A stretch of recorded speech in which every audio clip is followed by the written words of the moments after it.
Well, thank you both for your time. Aston, if I could just start with you. Firstly, what does it mean to you to have Arsenal here in the US? It honestly means everything. I know I've been kind of repeating this line a lot at this point, but Arsenal is a multi-billion-dollar club, and I'm just a regular person. And for my team to see what I do and find that valuable shows me the values of the club. And honestly, I couldn't be more excited and happy and just overwhelmed and humbled by the fact that they would find something that I do so important. Martin, when you hear an answer like that, did you sort of get a sense of the scale of the club, of Arsenal, the reach that it has? Yeah, definitely. I think it's you see how much it means for people.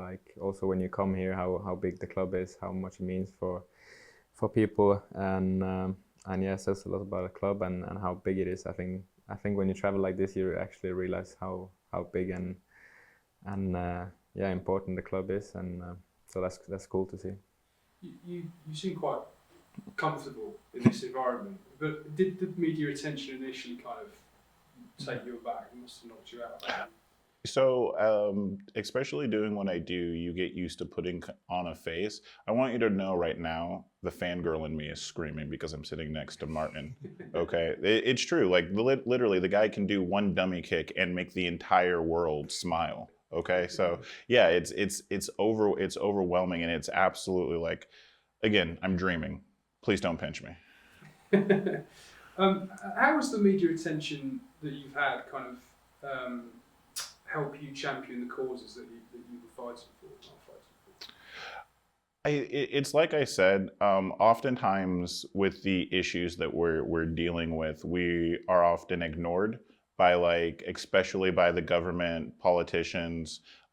People don't want to see the nasty side of our culture, our world, and that's what I mean when I say for Arsenal to come in and say, hey, no, this is important. We will shine a light on this. We won't shy away from these issues. This is what's valuable. This is what we need, what we stand for. It's really important, and it really gets a lot of people galvanized, energized. People out there, it gives us hope.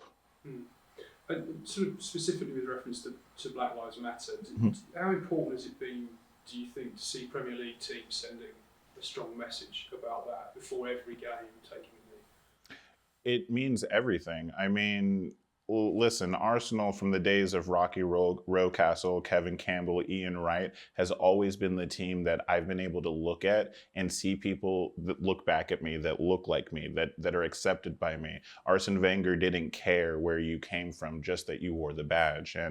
And those things actually reverberate through the entire culture. You'd be shocked.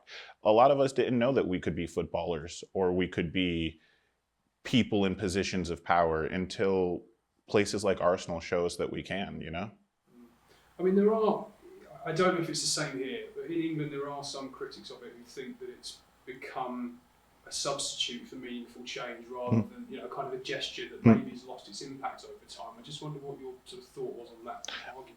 I mean, to be honest, it's both, right? So listen, representation always matters. It's not enough, but it's a step, right?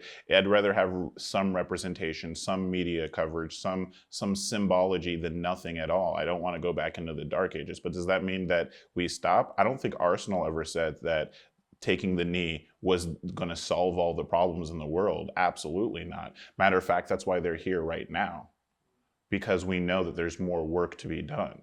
So you have to understand the symbology is important, but there is more steps that we need to take. Martin, from your point of view and from a player's point of view, do you feel it's important that the Premier League has shown that support throughout the last season?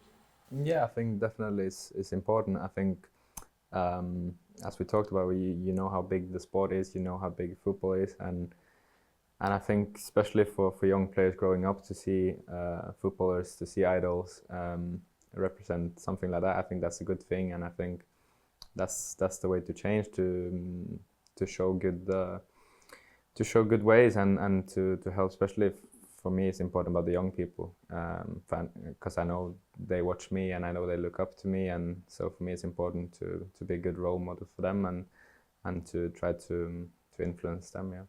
I mean, one of your teammates, Bukayo Saka, suffered racist abuse after the Euros last year. Mikel's talked a lot about how well he's responded to that. As a teammate of his, how tough was it for you to see him go through that? I think it's sad, to be honest. It's crazy that these things still happen, but they do, and that's the reality, and we have to try to change that. And yeah, it's just sad to see things like this happen, and I think especially on social media, it's very easy for people to speak and to say stupid things because you can hide, you know. So yeah, that's life at the minute. It's easy because of social media, but we have to try to change that, and yeah, hopefully we can do something. How did the players support him behind the scenes? I think everyone supported him. I was back in Madrid at that time. I started pre-season there, so I just texted him and showed my support in that way. But I think everyone just supported him, and I think he knows how much we like him and how much we care about him here, and hopefully he felt that support. What was it like for you seeing that as an Arsenal fan? It was honestly, all I wanted to do was reach through the screen and hug him, you know, because not only did I see immediately the weight. First of all, can we talk about what kind of bravery it takes to take a spot kick at his age, to send your country, possibly give your country a trophy for the first time in decades, right? So there was already that, but then when you started hearing, I knew the moment that he missed, I knew exactly what was going to be said, because it happens every time with us. We're players, we're people when we're serving you, but as soon as something goes the wrong way, immediately we're reminded of, well, what we look like. And it's really hard. The thing that brought a smile to my face, though, was seeing every single Arsenal fan, to a man, support Bukayo, and not just because he's our player, but also support him for his message. Support him because they know that that sort of abuse just cannot stand, and it doesn't stand in our fan group, it doesn't stand in our club, and it sure as heck doesn't stand in the Premier League. And I love that the English fans all came to him, you know. Thanks so much for watching ESPN on YouTube, and for more sports highlights and analysis, be sure to download the ESPN app, and for premium content and live streaming, subscribe to ESPN Plus.